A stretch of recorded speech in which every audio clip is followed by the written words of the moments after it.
Target अशा पद्धतीने केलं जात आहे। दरम्यान मुख्यमंत्र्यांसोबत भेटीची वेळ मागितली, सिंधुदुर्गच्या राड्याबाबत चर्चा करणार असल्याचं निलेश राणेंनी माहिती दिलेली आहे। दरम्यान सिंधुदुर्ग राड्यानंतर आमदार निलेश राणे यांनी मुख्यमंत्र्यांच्या भेटीची वेळ मागितली आहे। या संदर्भात त्यांच्याशी बातचीत केली आमचे प्रतिनिधी कुणाल भोईटे यांनी।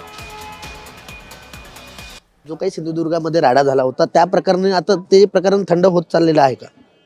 थंड म्हणजे तक्रारी दिलेल्या आहेत आणि तक्रारी ज्या काही निवडणूक आयोगाकडे आहेत, एक रिट पिटिशन फाईल केलं ते हायकोर्टात आहे, ते सगळं ऑलरेडी हे केलेलं आहे, फाईल केलेलं आहे। आता त्याच्यावरती काय रिझल्ट येतो, निकाल काय लागतो, तारखा कधी लागतात, हे सगळं आता पेंडिंग आहे अजून। पण उपमुख्यमंत्र्यांची तर भेट झालेली आहे, मात्र मुख्यमंत्र्यांची या संदर्भात काही आपण चर्चा करणार आहात का?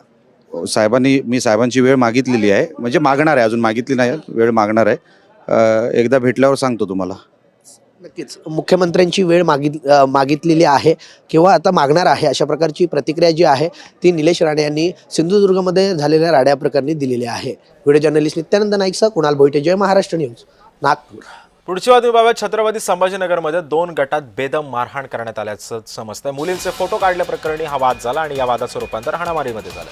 क्रांती चौक पोलीस ठाण्यामध्ये या संदर्भातला गुन्हा दाखल करण्यात आलेला आहे। तसंच मारहाण करणारा राजकीय नेत्यांचा नातेवाईक असून मुलांना एकत्रित जमवून मारहाण केल्याचा प्रकार घडलाय। 35 ते 40 मुलांनी मारहाण केल्याप्रकरणी मुलीच्या वडिलांनी हा गुन्हा दाखल केला। छत्रपती संभाजीनगरमध्ये संघटित गुन्हेगारी वाढल्याची